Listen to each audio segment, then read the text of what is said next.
world can be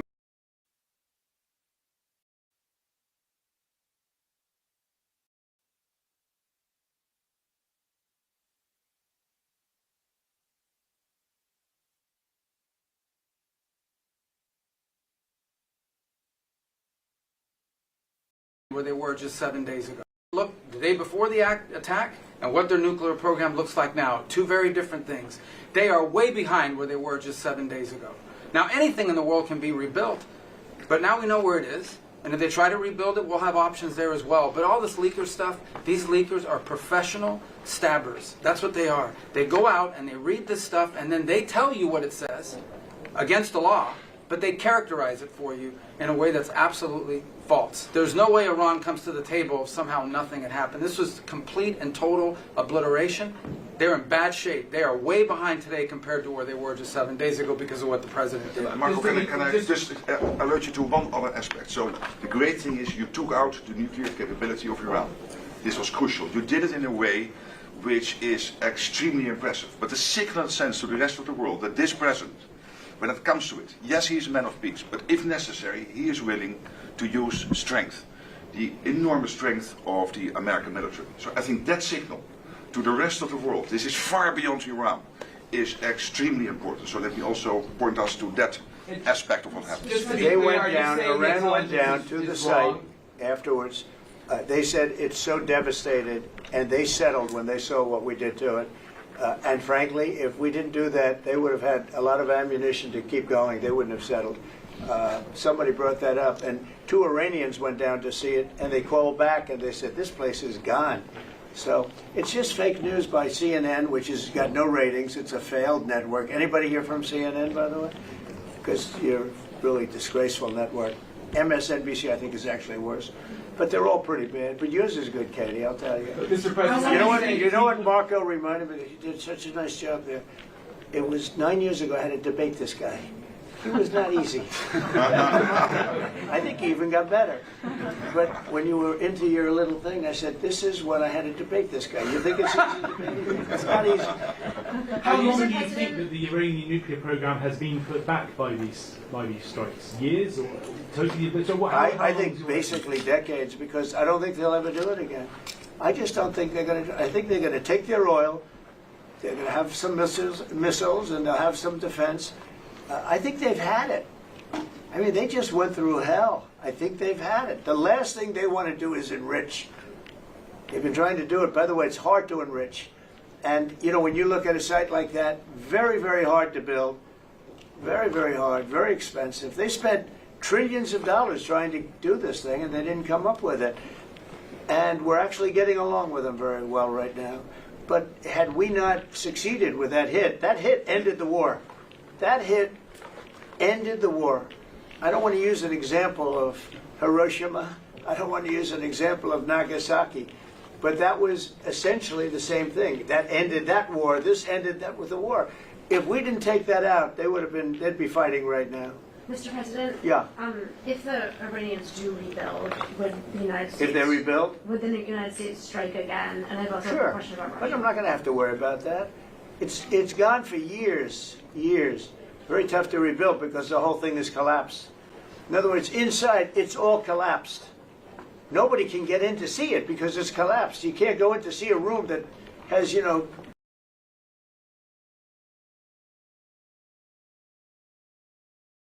Royal treatment they've given us couldn't have been nicer.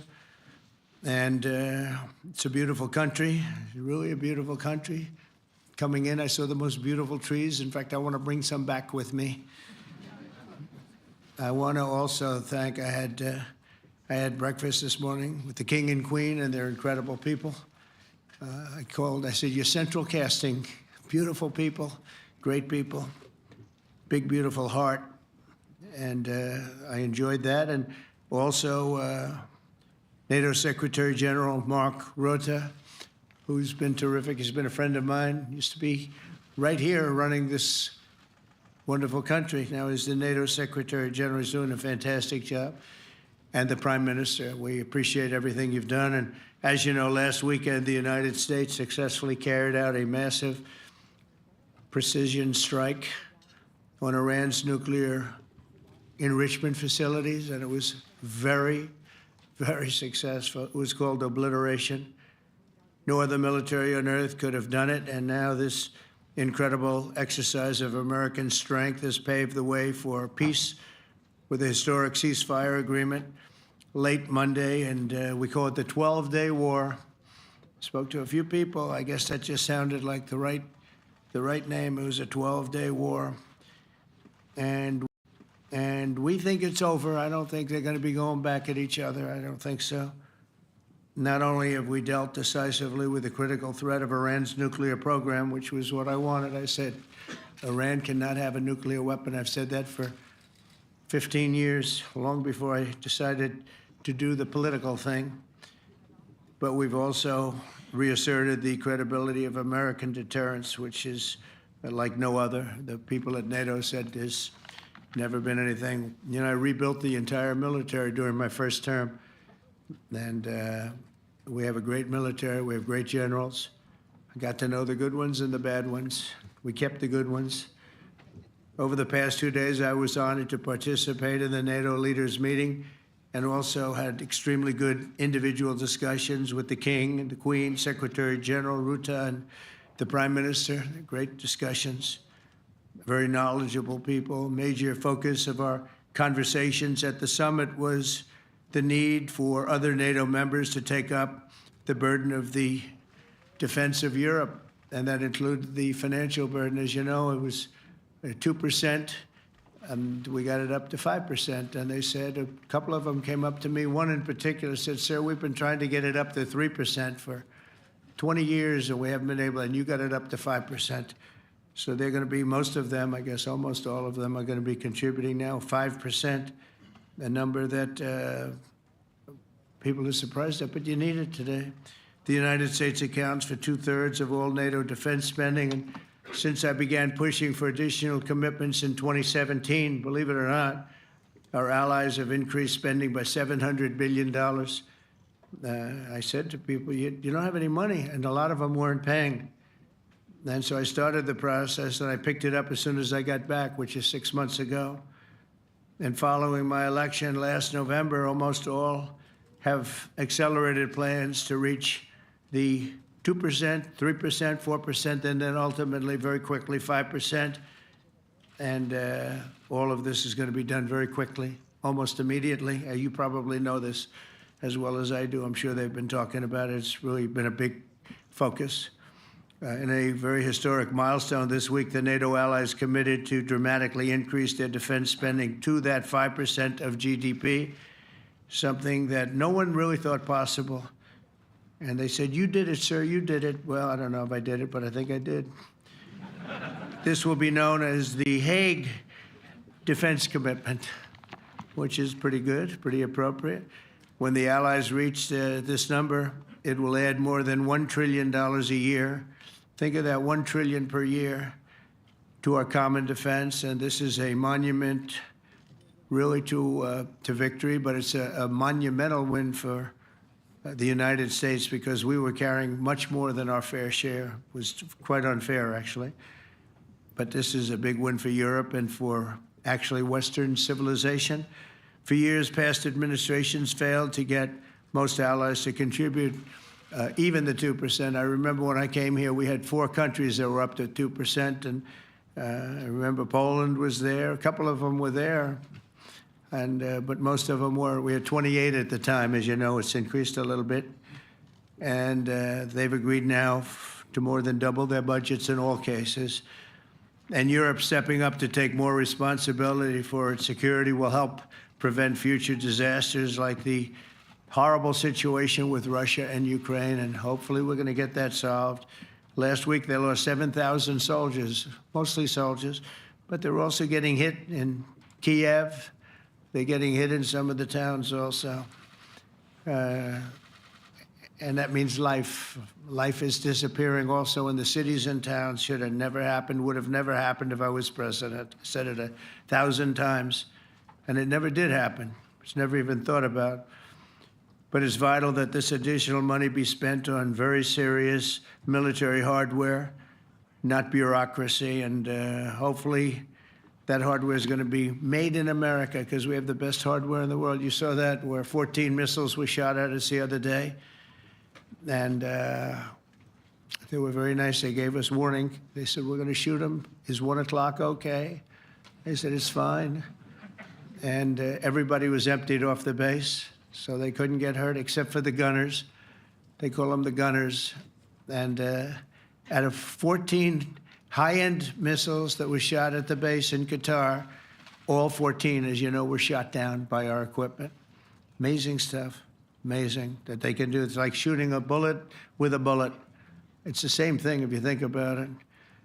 14 out of 14, and they weren't even that surprised. I said, do you do that well often? They say, we pretty much do, sir.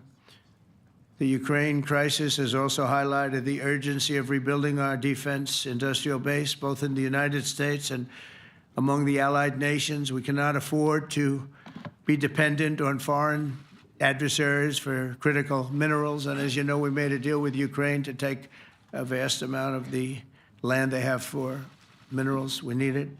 And once again, I want to thank all of the people in the Netherlands, incredible people. It's a great place. And all of the NATO allies for the tremendous summit that we just had.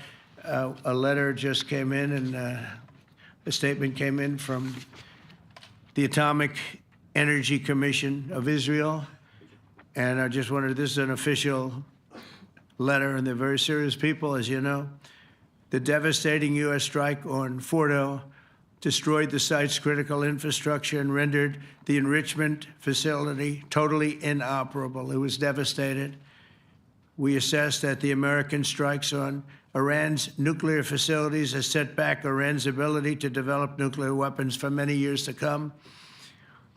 This achievement can continue indefinitely if Iran does not get access to nuclear material, which it won't.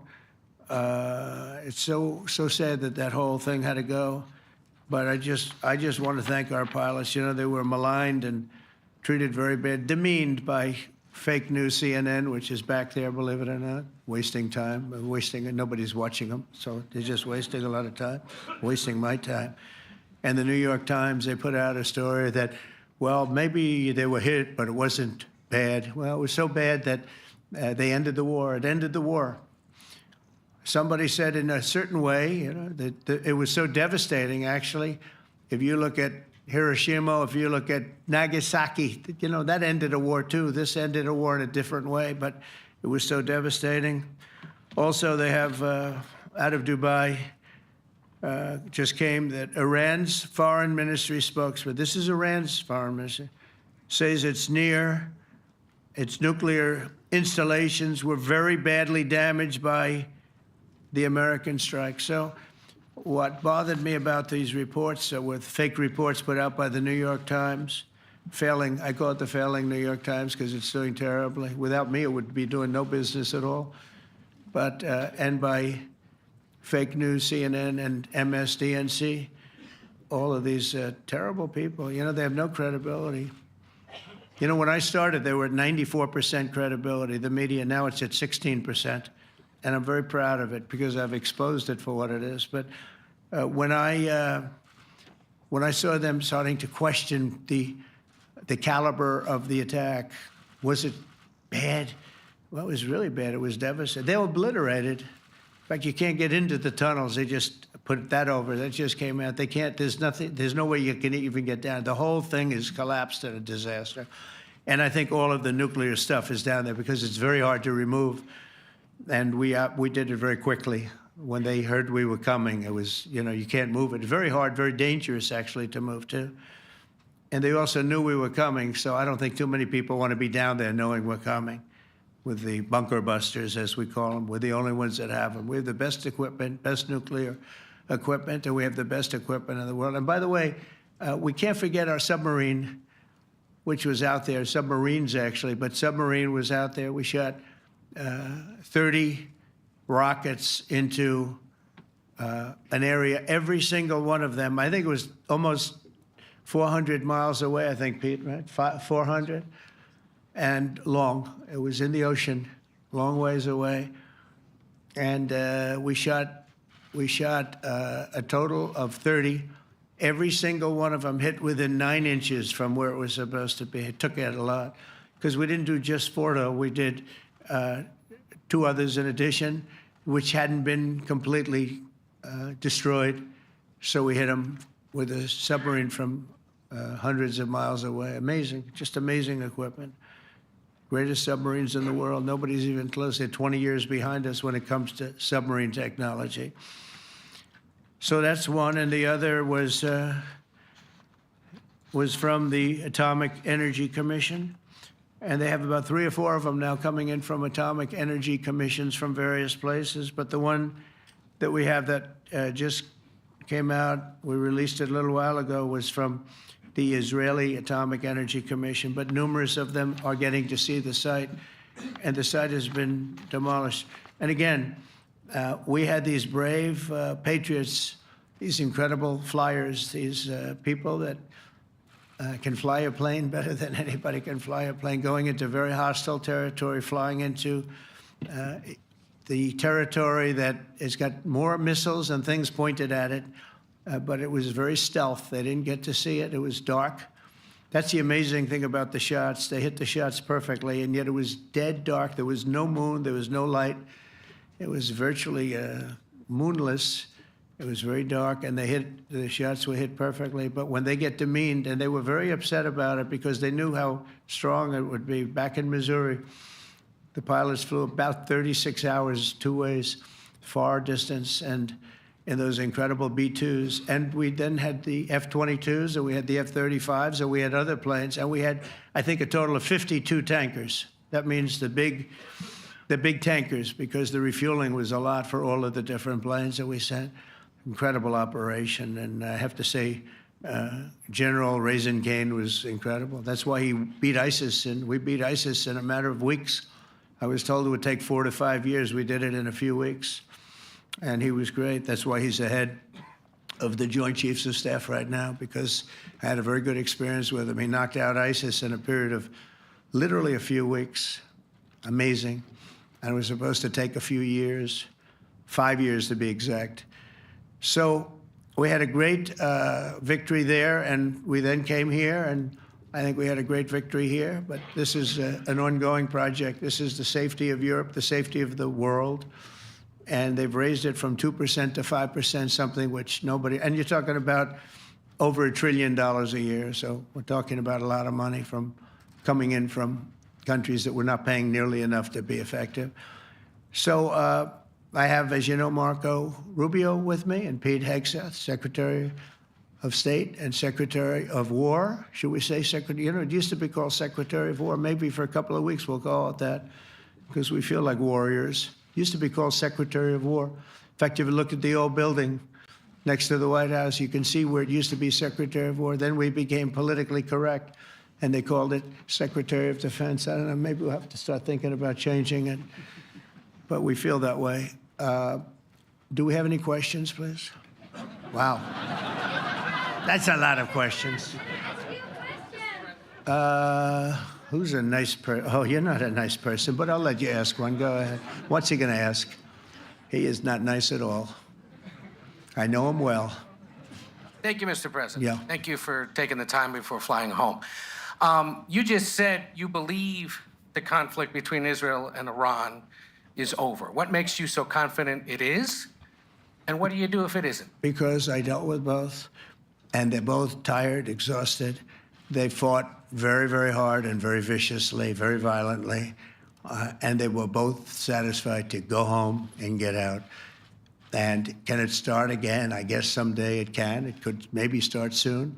I think a big telltale sign was when, as you know, Iran somewhat, by not much, violated the ceasefire, and Israel had the planes going out that morning, and there were a lot of them, 52 of them. And I said, you got to get them back. And they brought them back. They didn't do anything. They brought them back. It was very good. I thought it was amazing, actually. They have fought a hell of a war. They fought very hard. I think the war ended, actually, when we hit the various nuclear sites with the planes. And I just hope you people can give these pilots, these are the best pilots in the world. They're the best shots in the world. They call them shots. That's what they are. And wait a minute. And I just hope you can give them the respect they deserve, because they came home to fake news. And like, oh, gee, there was hardly any damage. The things are decimated. So, but I think, no, I think they're very much finished. I think Israel's going to get back to doing what they do, and I think that Iran's going to get back. You know, Iran has a huge advantage. They have great oil, and they can do things. I don't see them getting back involved in the nuclear business anymore. I think they've had it. They've been at it for 20 years, and I don't see that happening either. Now, if it does, we're always there. It won't be me. It'll be somebody else, but we're there. We'll have to do something about it. Yes, please, go ahead. Go ahead.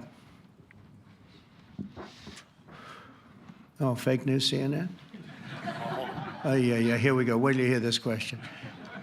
Thank you, sir. You should really say how great our soldiers and our warriors are. I think everyone appreciates our soldiers and our warriors. I do have two questions for you, Mr. President. You just cited Israeli intelligence on these attacks. Earlier, you said U.S. intelligence was inconclusive. Are you relying on Israeli intelligence for your assessment of the impact of the strikes? No, this is also, Iran made the statement, and it's also, if you read the document that was given, that Pete can talk about if you'd like, the document said it could be very severe damage, but they didn't take that. They said it could be limited or it could be very severe. They really didn't know, other than to say it could be limited or it could be very, very severe.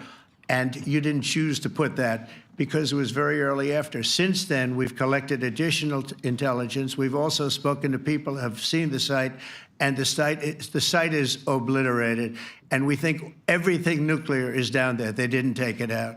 Okay, question? Please, go ahead. Go ahead. Yeah.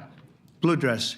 Thank you so much, Mr. President. Yesterday, you said China can now continue to purchase oil from Iran. Yeah. Are you giving up on your maximum pressure campaign? Because With there are who? sanctions right now. With who? On Iran? No, look, they just had a war. The war was fought. They fought it bravely. I'm not giving up. They're in the oil business. I mean, I could stop it if I wanted. I could sell China the oil myself. I don't want to do that. They're going to need money to put that country back into shape. We want to see that happen. Would it? No. If they're going to sell oil, they're going to sell oil. We're not taking over the oil. We could have, you know. I used to say with Iraq, keep the oil. I could say it here, too. We could have kept the oil. No, China is going to want to buy oil. They can buy it from us. They can buy it from other people. But you're going to have to put that country back into shape. It desperately needs money. Yeah. Yeah, please. Here we go. I'm picking the beauties today. Go ahead. Mr. President, Secretary General Rutte has described President Putin as an adversary, a threat, an enemy. Do you view him the same way? And in addition to that, you mentioned General Kane, your chief of staff, the chairman of the Joint Chiefs of Staff. General Kane. Yes, he has said that Mr. Putin has territorial ambitions beyond Ukraine. Do you view that in the same way? Possible. I mean, it's possible. I know one thing. He'd like to settle. He'd like to get out of this thing. It's a mess for him.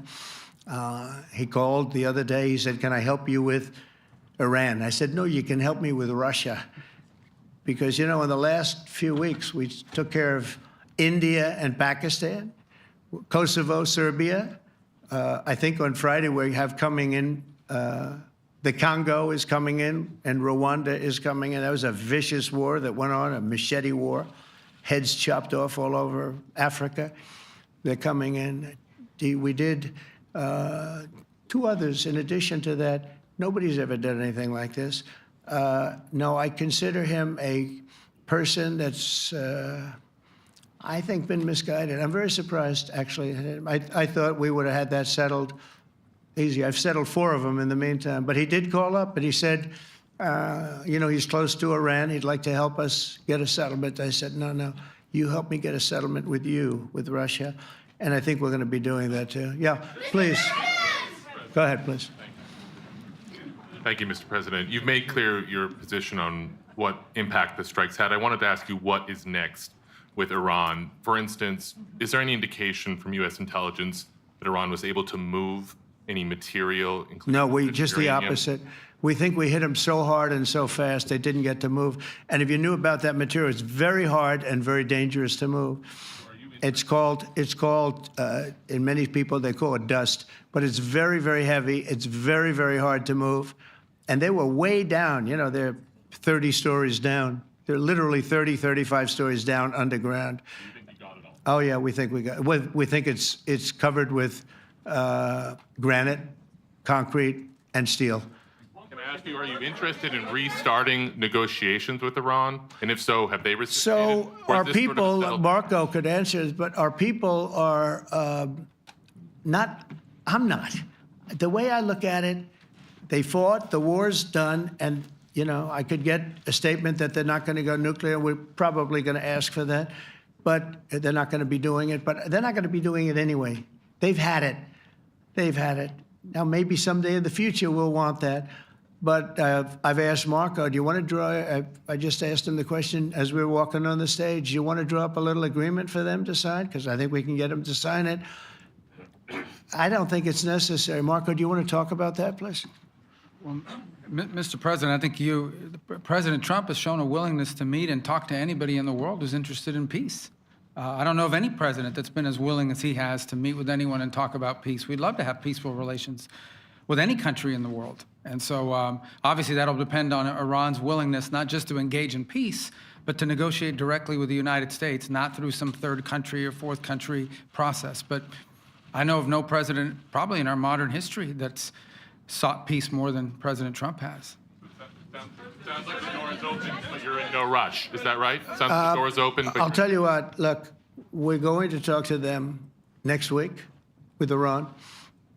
We may sign an agreement. I don't know. To me, I don't think it's that necessary. I mean, they had a war, they fought. Now they're going back to their world. I don't care if I have an agreement or not. The only thing we'd be asking for is what we were asking for before about we want no nuclear, but we destroyed the nuclear. In other words, it's destroyed. I said, Iran will not have nuclear. Well, we blew it up. It's blown up to kingdom come. And so I don't feel very strongly about it. If we got a document, wouldn't be bad. We're going to meet with them, actually. We're going to meet with them. Yeah. Yeah, go ahead, please. Mr. President, Netherlands TV, thank you for visiting our country. Good. As I Thank you. understood, I, of course, would like to know how you slept last night at the House of the King. Oh, I slept beautifully. But probably a more serious question. I think you just had a meeting with President Zelensky. Did you discuss any ceasefire in this Russo-Ukrainian? No, I wanted to know how he's doing. He was very nice, actually. You know, we had little rough times sometimes. He was, couldn't have been nicer. I think he'd like to see an end to this. I do. I think what I took from the meeting couldn't have been nicer, actually. But I took from the meeting that he'd like to see it end. I think it's a great time to end it. I'm going to speak to Vladimir Putin and see if we can get it ended. But look, these are brave people. They're fighting these wars all over the place. You know, last week they had, I guess, I told you, close to 7,000 young soldiers, Russian and Ukrainian soldiers were killed, 7,000 in 1 week. It's crazy. It's crazy. So I'll be speaking to Putin. No, I had a good meeting with Zelensky. And I had a lot of good meetings. We had a lot of good meetings with a lot of people, a lot of great leaders. But he's fighting a brave battle. It's a tough battle. Yeah. Go ahead, white dress. Thank you. Ida Hallikainen from Finland, Ilta-Sanomat. Good. You have played golf with President Alexander Stubb. How do you see Finland as a NATO ally and partner, and how would you describe your relationship with our president? Well, he's a very good golfer, okay? In fact, he was on his college golf team. He went to a good college in the South, as you know, a very good college, and he was a good golfer. We had a good time. I think my relationship's great. I want to buy icebreakers. You know, you're very good at icebreakers. And I actually made him an offer. I didn't go to Congress. They'll try and impeach me for this.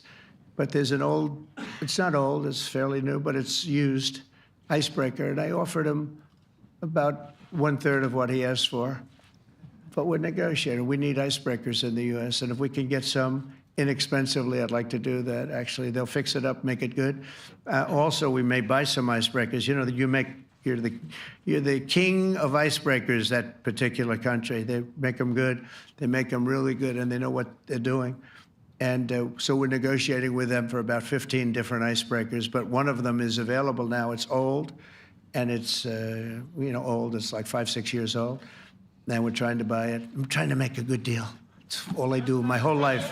My whole life, that's all I do is make deals. Yeah, please. Go ahead. Sir, go ahead.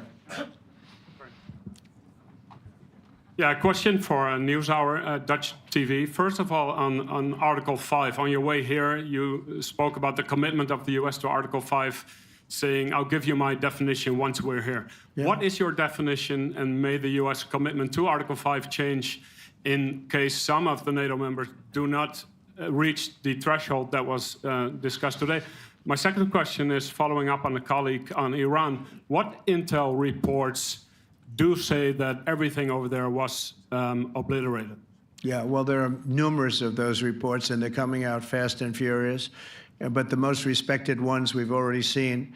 And I will say that on a very confidential basis, they're looking at the reports, like numerous reports, and including people going to the site and checking the site.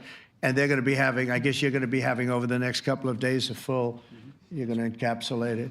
But no, the site was obliterated, just like I said it was, and just like the pilots should be given credit for. As far as Article 5, look, when I came here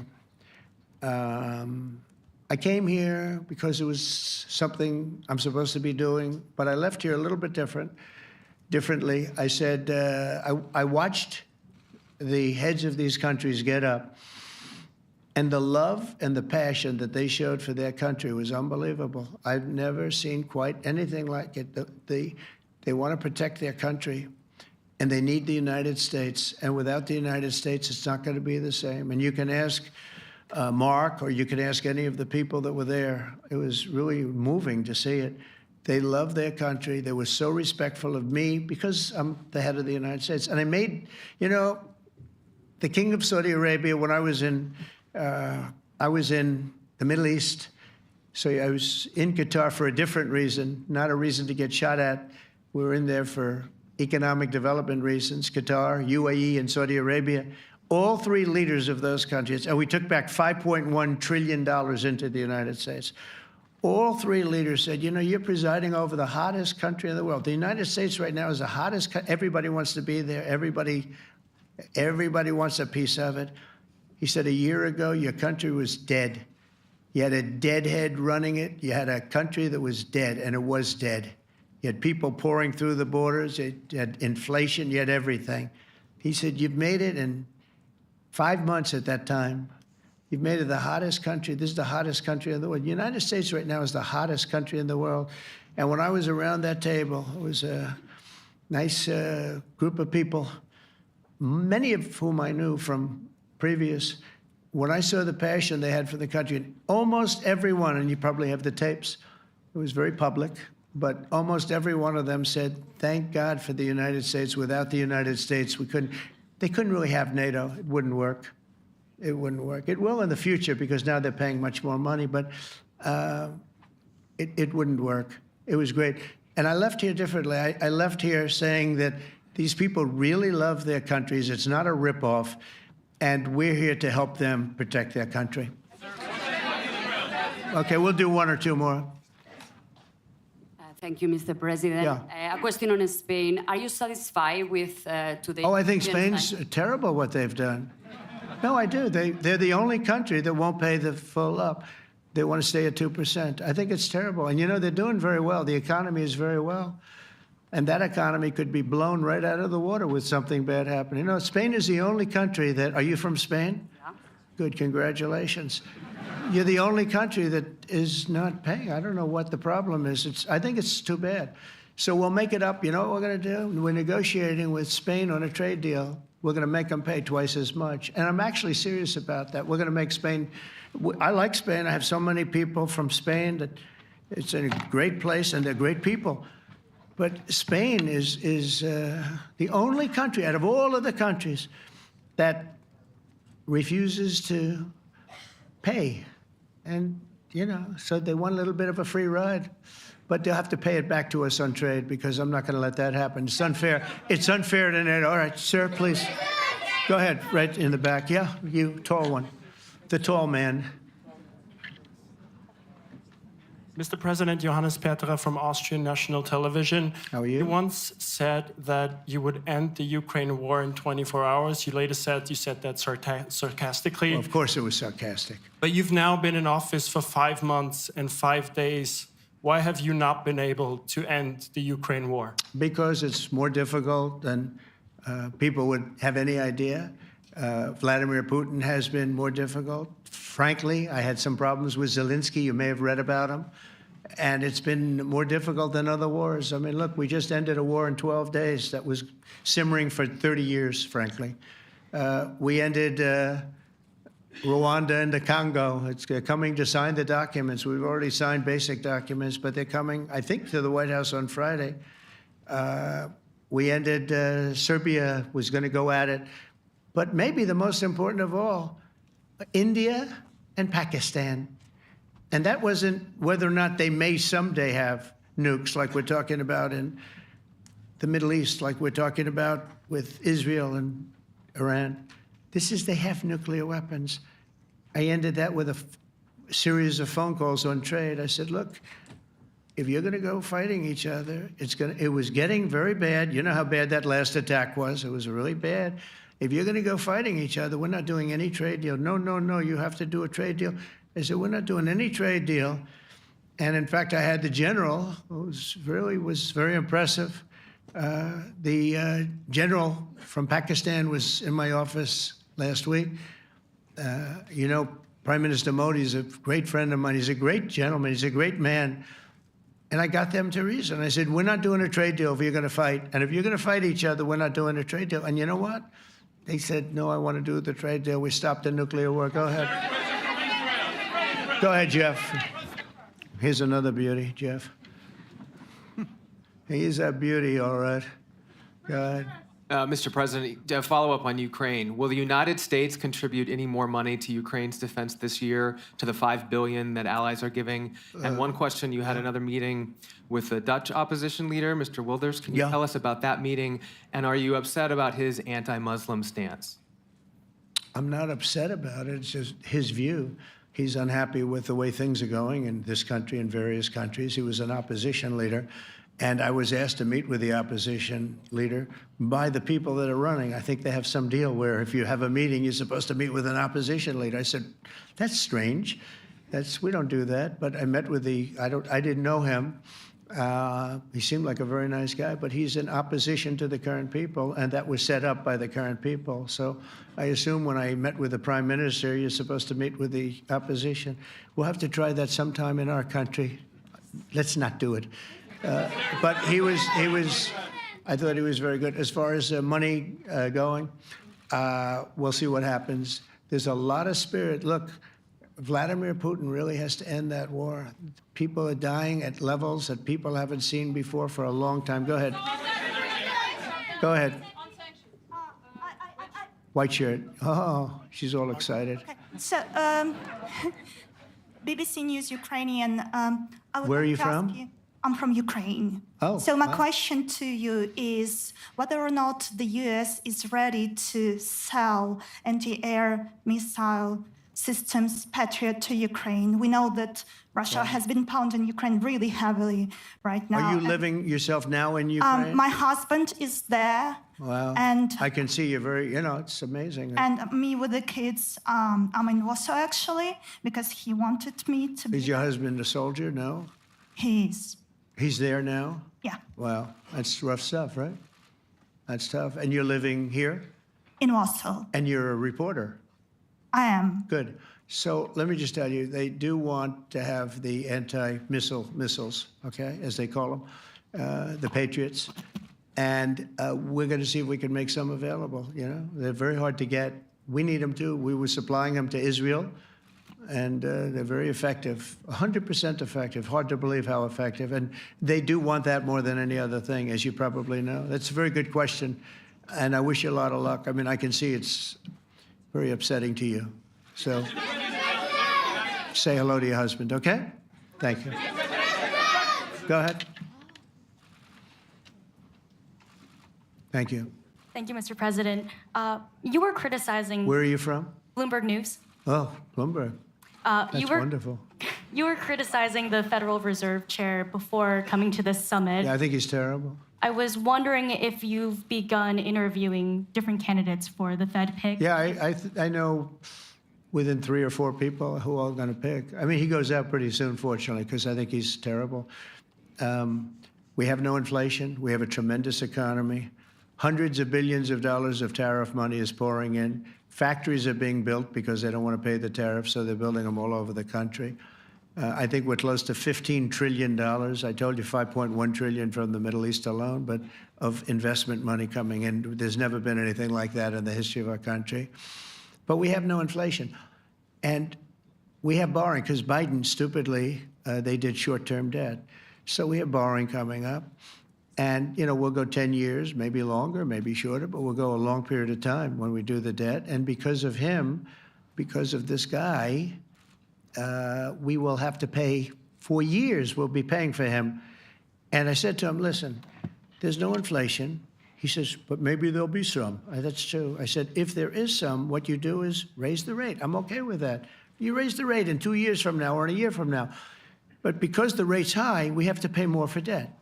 It's pretty equal. In other words, if it's 4%, it's 4%. If you drop it a point, you'll pay 3%. So it's fairly equal, not necessarily, but fairly equal.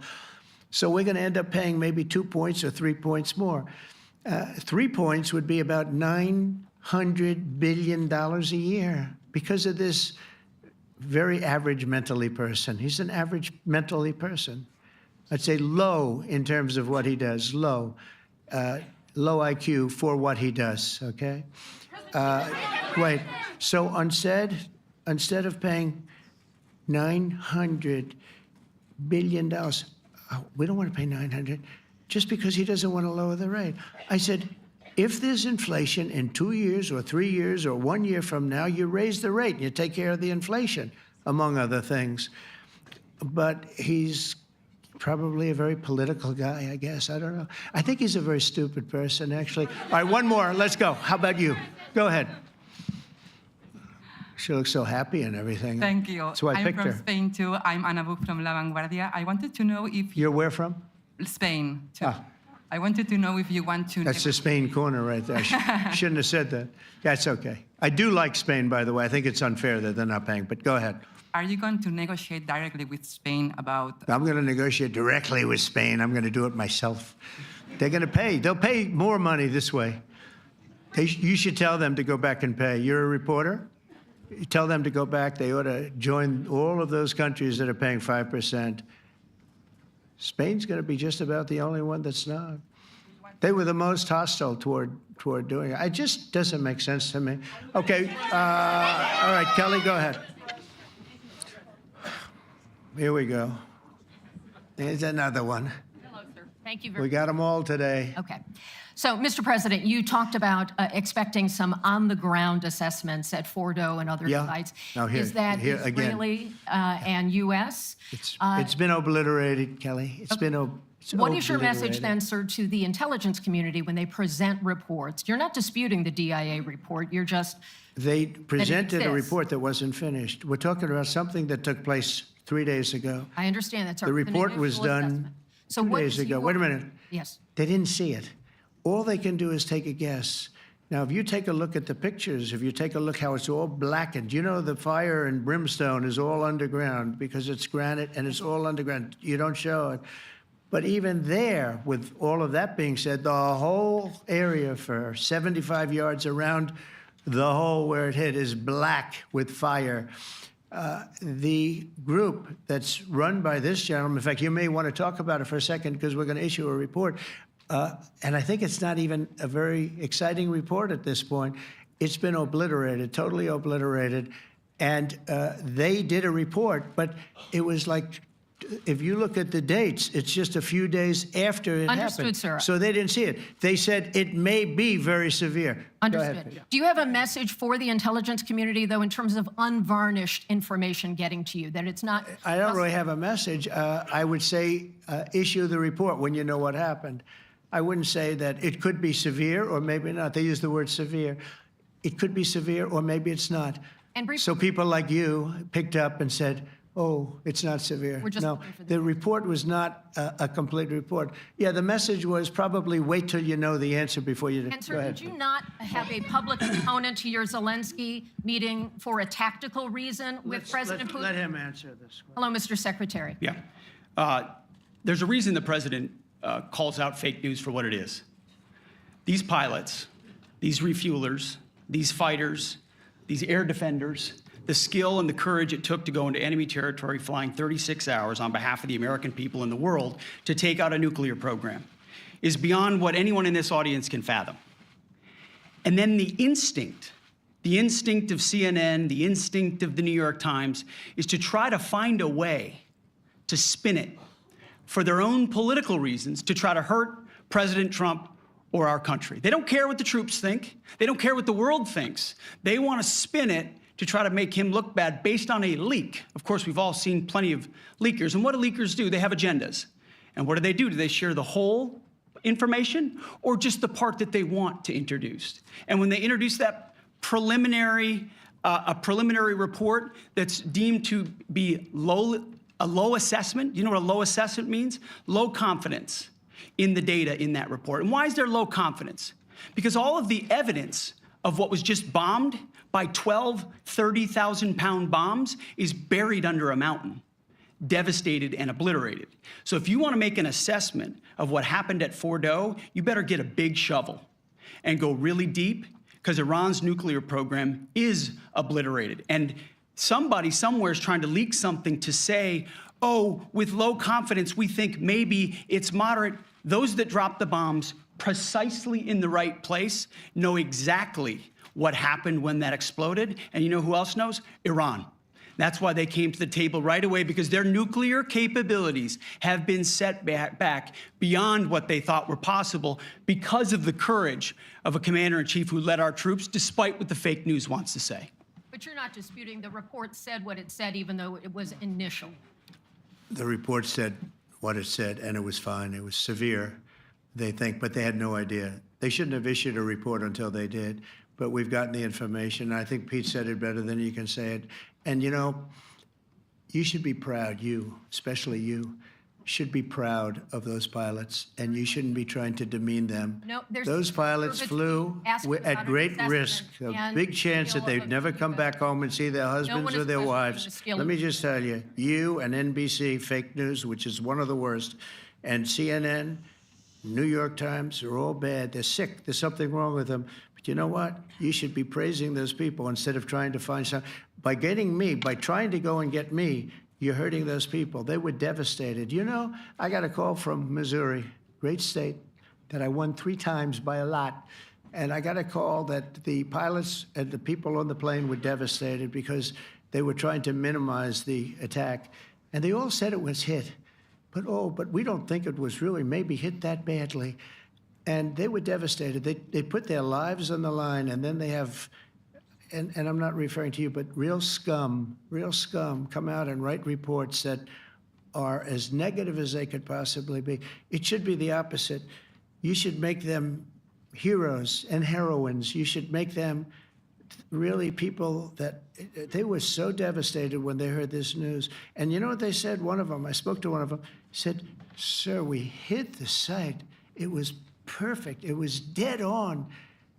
Because they don't understand fake news, because they have a normal life, except they have to fly very big, very fast planes. But it's a shame. You should be making them heroes.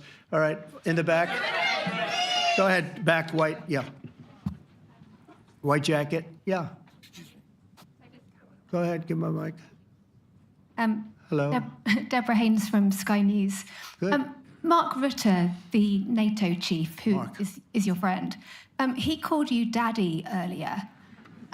Do you regard your NATO allies as kind of children? No, he likes me. I think he likes me. If he doesn't, I'll let you know. I'll come back and I'll hit him hard, okay? No? He did it very affectionately. Daddy, you're my daddy. Do you regard your NATO allies, though, as kind of like children, and they're obviously listening to you and they're spending more, and you're obviously appreciative of that, but do you hope that actually they're going to be able to defend themselves, defend Europe on their own? I think they need help a little bit at the beginning, and I think they'll be able to. And I think they're going to remember this day. And this was a big day for NATO. You know, this was a very big day. They took it. One of the gentlemen said, you know what? We've been trying to raise money raise the rate for 30 years, he said, 20 years, from almost the beginning. And he's been there for a long time. He said, until you came along, it never happened. What you did is amazing. It's been sort of an amazing day for a lot of reasons, but also for that. Yeah, go ahead. Do you think they can do it without you, though, in the future? Can they do it without Well, ask Mark. I mean, you have to ask Mark, okay? So we're heading back. We're heading back. I want to thank these two gentlemen behind me. They're incredible people, both of them. They've done a fantastic job. And Susie's in the front, and she's done great. And Monica, thank you very much. It was quite an exciting time. And we're going to be heading back. We'll be back soon, and we'll see you in Washington, D.C. Remember this, we have the hottest country anywhere in the world. Thank you very much, everybody. Thank you.